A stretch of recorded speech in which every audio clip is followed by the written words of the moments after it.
Continuing with part 2.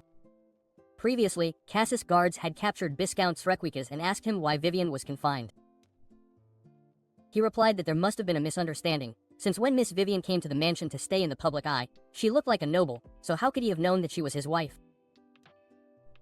However, Villisha, quite upset, thinks that all he is saying is ridiculous, since Vivian even wore the Balois family symbol on her dress. Shrek tells Casis that even though she was a stranger, he gave her food and a place to sleep. But Casis asks if he just said she was a stranger, and that even if he had never met Vivian in his life, he should have been able to recognize the brooch she was wearing, and that he should have at least contacted him to confirm it, but he is sure that she knew that he was looking for his wife everywhere. This is strange. It gets quite nerve-wracking, but they are interrupted by Villisha, who yells at Casis that Shrek knew, but kept it a secret on purpose, because he hates the Balois family, and that he even abandoned his mother when she was sick and treated them like slaves, and even kept her and her mother in the confinement room. Quite scared, he asks her not to believe Villisha, since she is a 5-year-old girl and she must have misunderstood things. But Casis, Celicia realizes that she is wearing clothes from a maid, and then approaches her, telling her that the Balois always return exactly what they receive and that, if she herself is a Balois, then she should choose the punishment of the Viscount. Villisha, confused, replies that she does, but Shrek, faced with the situation, thinks that this is his chance and then kneels down, saying that he deserves the death penalty, but if they want Villisha to dictate his punishment, then he will gladly receive his fate. However, Villisha, with an evil smile on her face, thinks that Shrek is Starlo, but that it is time for him to receive his punishment. And then she tells him that then they should start by cutting off his little finger. Confused, he asks if he is saying that he wants a finger cut off, but Villisha reminds him that she is a Balois, and her family is famous for its knights, and he has already said it twice, and he thinks that the time has come for him to accept his fate. But Esracondo, the princess, asks him to please forgive him. But Villisha tells him that it is too late, and that they will start by cutting off his fingers and then continue with the rest of his body, and that she would like them to do it slowly, since, if they cut his neck and it goes straight to the sky, but she wants it to be slow and for them to cut them one by one. And Aemon, terrified, thinks that it is very clear that Villisha is Casis' daughter, but he tells her that they still cannot confirm it until the blood test is done. But looking at her more closely, her eyes look like his own the next day. And Aemon informs Casis that the Viscount and the remaining servants seem to have escaped through the back door, but they found a child in the warehouse where Viscount Shrek was, who seems to have been used as a slave by the Viscount, but Villisha, upon seeing the child they are talking about, realizes that it is Casis. She tells Aemon that when he wakes up, he should interrogate him and then take care of him and Villisha. Terrified, she wonders if they are going to kill him, since he did nothing wrong, and then asks Casis not to kill him, since that child did nothing wrong. But Casis asks who said they were going to kill him, since he will be taken to the Duke's castle to be treated. After that, as they leave in the carriage, Casis asks Villisha, "What is your name?" She introduces herself and Casis asks if the gift Vivian said she would give him is her. But we move on to the Duchy of the Balois, where the servants of the mansion are informed that the Duke will finally return. And some of them comment that they have heard that he will return with a little girl, and a servant named Lisa happily says that she is eager to see what the princess is like. But the head maid informs her that from now on she will be in charge of taking care of the princess and that she must work hard and be careful from now on. But at that moment they inform all the servants that the Duke has arrived, and he almost gets out of the carriage while holding Vivian in his arms, and all the servants lower their eyes, but Lisa, quite nervous, thinks that she cannot believe that she is going to serve the princess. However, when she looks up, she sees Villisha also getting out of the carriage, but she looks away and Lisa thinks that the princess must have had a hard time, so she will have to take good care of her for a while later.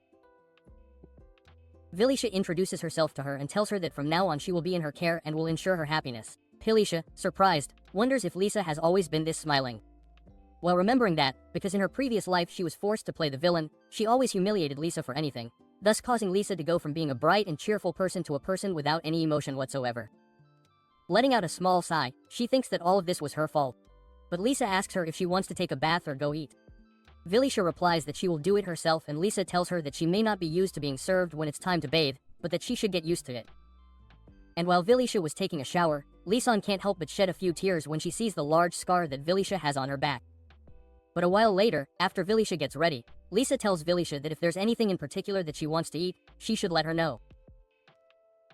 In the dining room, we see a great variety of food, and the head chef tells Villisha that he hopes she enjoys the food and that they have fresh grilled fish, and as for the meat, he prepared it from the best creatures that roam the mountains and that he literally gave it his all. So he hopes she enjoys it with her soul. But Villisha is indifferent to such a presentation, but decides to start tasting the food, and after doing so, tells the head chef that it's delicious.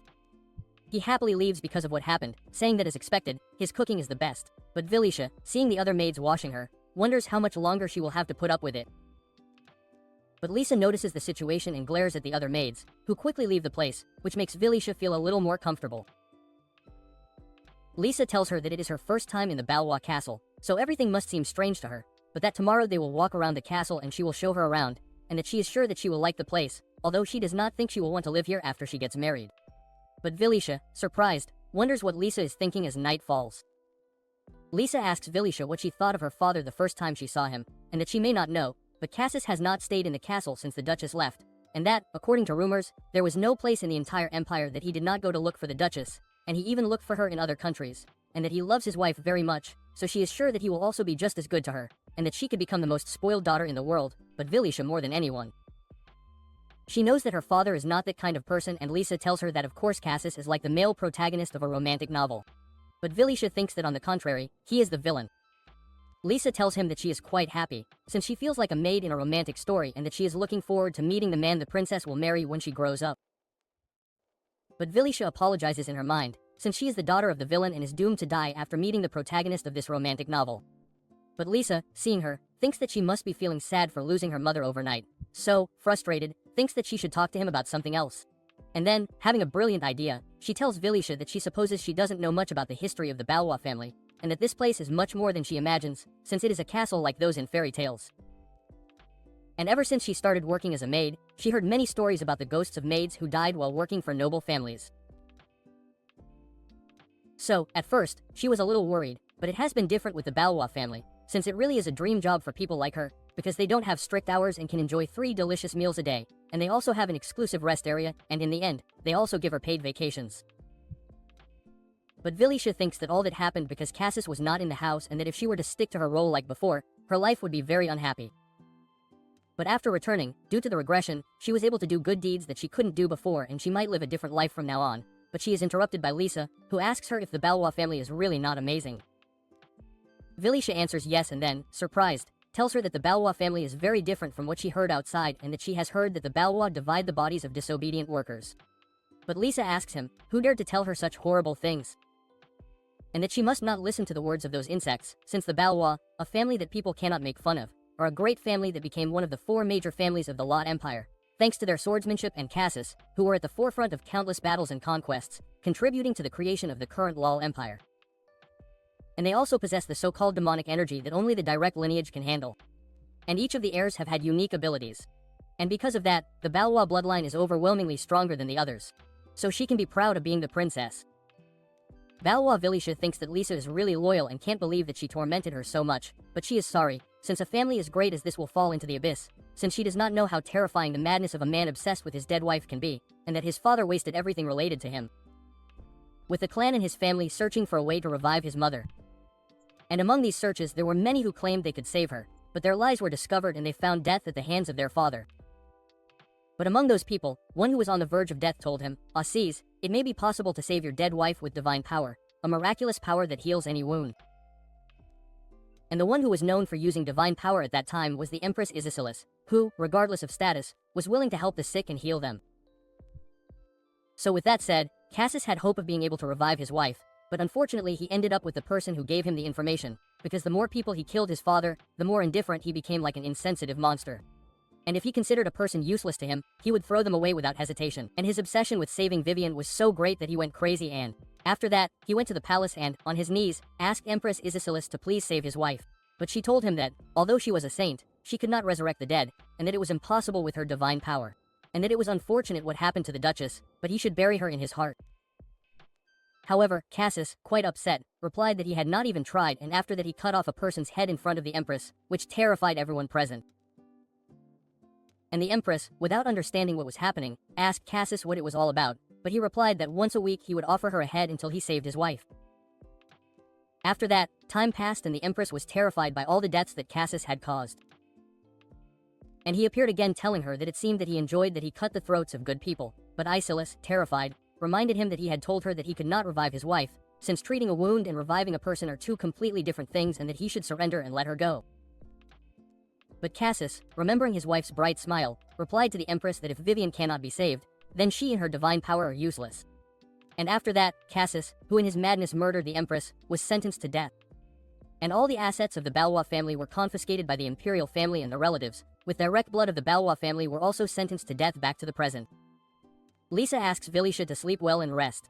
She thanks her and wishes her the same.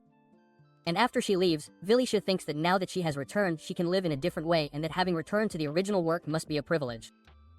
However, she does not know if she will be able to change her father as a villain, since he is a person obsessed with saving his mother and who murdered the Empress along with Casis. We see that he keeps Vivian's body in his room and tells her that although he can prevent her from disappearing with magic, he will never hear her voice and her cheerful smile again. And bringing her face closer, he tells her that he is sorry for being late and for not having been able to protect her and that he truly is sorry. The next day, we see Villain playing with the maids and the Duke of the Bee family. Seeing her through the window, asks his butler if he shouldn't be in magic class instead of playing.